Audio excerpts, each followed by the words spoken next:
Meike is back, and this is a company that I have not reviewed in a couple of years now. I think that they got mad at me for some honest/harsh criticism of some other lenses in the past, but time heals most wounds. So I am reviewing a Meike lens again, and it's been, I think, at least 2 years.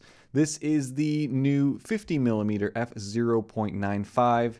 And I'm excited to review this, and in fact I'm going to throw it into a little side-by-side comparison with the recently reviewed TT Artisan 50mm F0.95 as well, so should be fairly interesting. Let's start by seeing how this thing comes packaged. It comes in a small white box. Inside there is some foam padding, a warranty card, and the lens itself. The lens comes with a front and rear lens cap, both of which are extremely cheap feeling, but fortunately the lens is not. It is a very compact 50mm. The design is sleek, modern, and quite a bit better than the old Meike lenses I remember. The build is metal, glass, and some composite if I had to guess. It's high quality enough and used sparingly enough that it feels almost like metal. Maybe it's aluminum, but I'm betting that it's a composite. Weight is 396 grams on my scale, which is just under a pound, and it feels solid. At the rear, there is a metal mount with no electronic connections. This lens is all manual, no weather sealing either. The focus ring is located here, and it is one of my favorite things about this lens. Buttery smooth, the diamond pattern texture is nice and grippy. There is a good focal distance scale here in red and white. Rotation is only about 60 degrees or so, not very much. And the barrel of this lens does extend quite a bit as you rotate the focus ring. Around the back, this lens is made in China.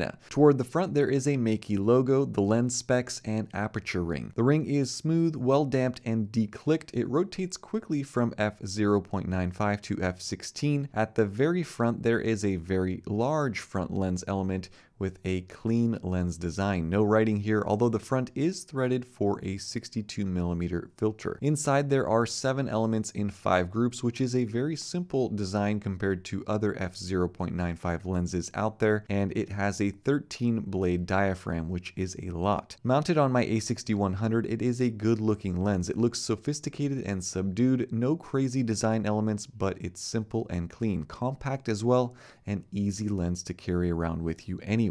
Alright, so you're probably wondering how this lens performs, and the answer to that is slightly better than you'd expect. For night work, this lens makes it look like daytime. It lets in a lot of light, and the resulting images are impressive considering they were taken in near complete darkness. Now, focusing this lens is going to be a challenge. Indeed, it was, as you have a very shallow depth of field to play with, and not a ton of rotation to dial in your shot. That being said, compared to the TT Artisan 50mm f0.95, which had more rotation, this Meike is vastly easier to focus quickly and somewhat accurately. When you do get it right, sharpness is pretty good in the center of the frame. You don't get a ton of that so-called dreamy look, but you do get a little bit. Images look very acceptable with good contrast, great colors, and very smooth bokeh. Now the bokeh is interesting on this lens. It's not very distracting, no crazy outlining or inconsistencies, but the shape of it into the sides and the corners of the frame is interesting. It's not a cat eye effect, but I don't know. I have to come up with a new name for it. Maybe it's the mushroom bokeh look. Unique. I think those 13 diaphragm blades make this lens more interesting than a number of the competitors. So let's talk about distortion. The biggest issue with this lens is by far, you guessed it, chromatic aberration. There's a lot of it wide open, a ton of it in fact. It can make entire trees look purple. But there are moments where you see a lot of green as well, even on the outlines of bokeh balls. Now for most portrait shots that you'll probably take with this lens, you won't notice and you won't care that much. But if you do shoot into the sun, you'll see it, and unfortunately this is hard to correct in post. This lens also has a touch of barrel distortion and a slight bit of vignetting, but neither bad enough for me to spend a lot of time on it. What I will spend some time on though is flare, which is not controlled. This lens didn't come with a lens hood, and maybe it should have. As far as I can tell, the front lens element doesn't have anti-flare coatings on it, so the result that you get when you shoot towards a backlit portrait, for example, like this, is a lot of flare, enough to cover half of your frame. However, I will say that I have seen more dramatic and worse flare out there, so this isn't the worst thing in the world, and some may find it favorable. When you put all of this together though, the result is still good. There are moments where the lens does look a little bit soft. I noticed that it's not very good with close-ups, but in general, when you are taking portraits, I was surprised to look over my samples and see how many shots were decently sharp and, more importantly, in focus. Most of the time when I go out and I review a fast lens such as this one at f/0.95, I end up throwing away a ton of my sample shots because of missed focus. And with this Meike, that was not the case, which is a very good thing. Now, you guys are probably interested in seeing how this thing compares to the recently reviewed TT Artisan lens, which is spec-wise the exact same lens, 50mm f/0.95, also within the same price range as well. So let's take a look at that. You can see the physical difference here. The Meike is smaller, and I'm surprised to say this, it's the better feeling lens out of the two. Side by side, wide open, focusing on this Mr. and Mrs. Vase, you see that the Meike is significantly sharper than the TT Artisan as well. Even for portrait work, this one lens is a so-called dreamy, creamy lens, and the other can pass as a moderately sharp portrait lens. Now don't get me wrong, this isn't a Sigma 56mm competitor, but for shooting at f/0.95, this Meike does well. Pricing on this little Meike is solid as well. It's coming in at around $250 US, which is a bargain for an f/0.95 lens for APS-C. I wouldn't say bargain. If it was like $100, it would be more of a bargain, but it's a decent price for what you're getting.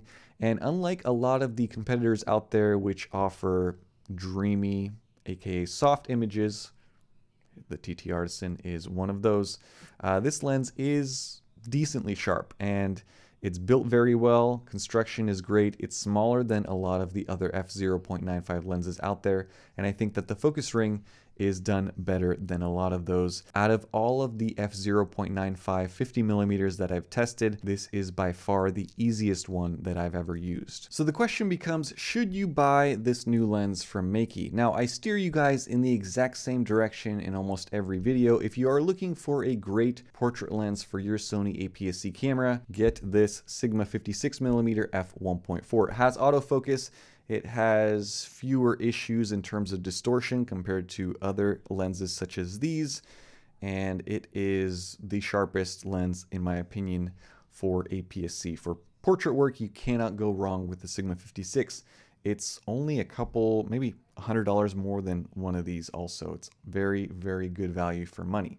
However, if you are looking for something that's a little bit more unique, that's more of a challenge, maybe something that is f/0.95, then it is worth checking out this Meike lens. That is going to be my review for the Meike 50mm f/0.95. I hope you guys enjoyed it and you learned something from it. I'll have some links down below if you guys are interested in reading more about this lens or purchasing it. As always, thank you so much for all of your comments, all of your likes, and your support. Stay tuned for more videos. I got a lot coming up, and have a nice day. Bye-bye.